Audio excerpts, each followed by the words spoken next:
Yo, it's Fendi Flipperachi here, back again with another music video talks brought to you by Music Video Society. You can follow Music Video Society on Instagram at MVid Society.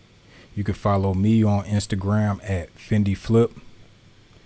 And I'm gonna get right into it. This video we're gonna talk about music video lighting, which I'm pretty sure this is gonna have to be broken up into parts because this is a very big and important topic when it comes to video production as a whole. It really doesn't get more important than lighting. Lighting is how you get a cinematic image. I know there's a lot of cameras out here that promise low light, great low light quality, but when it comes down to it, there's not a camera out there that can get you a great image straight out the box with no light.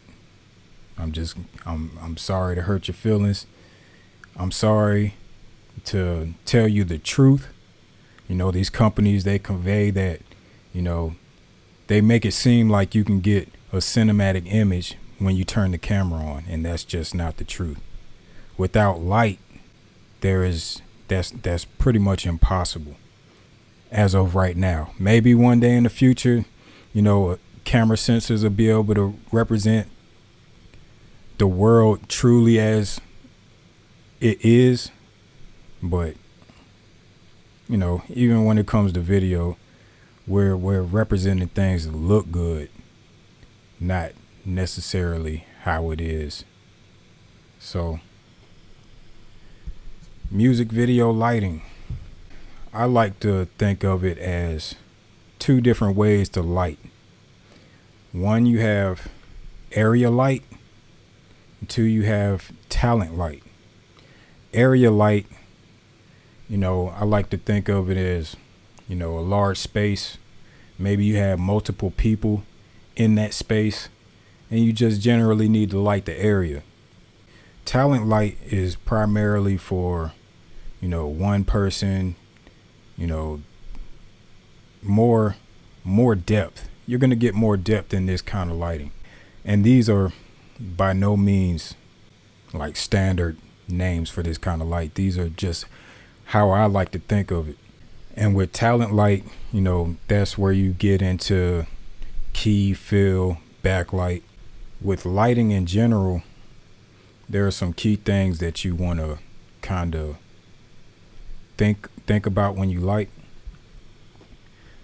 For one, lighting in layers. Lighting in layers creates depth. You light the talent, the background, and the foreground separately. If you have foreground elements, for instance, if you're shooting through a doorway, you know, some people will shoot through that doorway and not worry about the exposure of the actual doorway. But sometimes you need to put a light to bring up that exposure. When you're talking about background elements, let's say your subject is standing in a warehouse, a large warehouse. Well, if you're controlling your light, you have all the warehouse lights off, that background, you're not going to be able to see the background of the warehouse. So you need to light that background separately. Then, of course, you know, the talent. So there's a lot of things to think about when you're lighting, and ultimately these different layers creates depth. When lights are coming from different areas, you incorporate different colors, different angles of light, etc. Area light brings up the overall exposure. Okay, if you have a large group of people, sometimes it just doesn't make sense to try to light each person individually. Okay, sometimes that's not practical for the production. You know, you could still get cinematic lighting out of an area light. Let's say you took a 20 by 20 and you shined a 4K HMI through it. That would be an example of an area light. That, you know, I've personally had to do that on the production. There's a lot of options to area light. You don't have to come from over the top I usually prefer to come from over the top, but sometimes that isn't practical for the production because yes, it takes more hands, it takes more time to set up. There's safety precautions involved with hanging rigs and stuff like that. So you want to light somebody from the side or light a group of people from the side, you could do area light that way, but of course you're going to need a large source to fill or the backlight. So we're going to take a look at an example of talent light. So, we have our camera there at A, and the example on the right, it shows that one light activated. So as you can see, and one of the misconceptions, one of the things often taught is the basic triangle, if you will, for lighting: key, fill, backlight. Most people would assume that the key light is the light closest to camera A, which in a lot of situations it could be. Most people would assume, especially new to filmmaking, those people would assume the light with the arrow is the fill light. Then of course you have the backlight in the back behind the actor.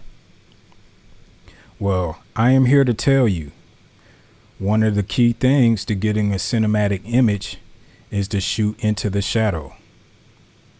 For this example, I have purposely staged the actor slightly left of the camera, so you see where the shadow falls on his face. Okay, we want to shoot into the shadow. Our key light is coming from the left. That is the light with the arrow, and you can kind of see what that does.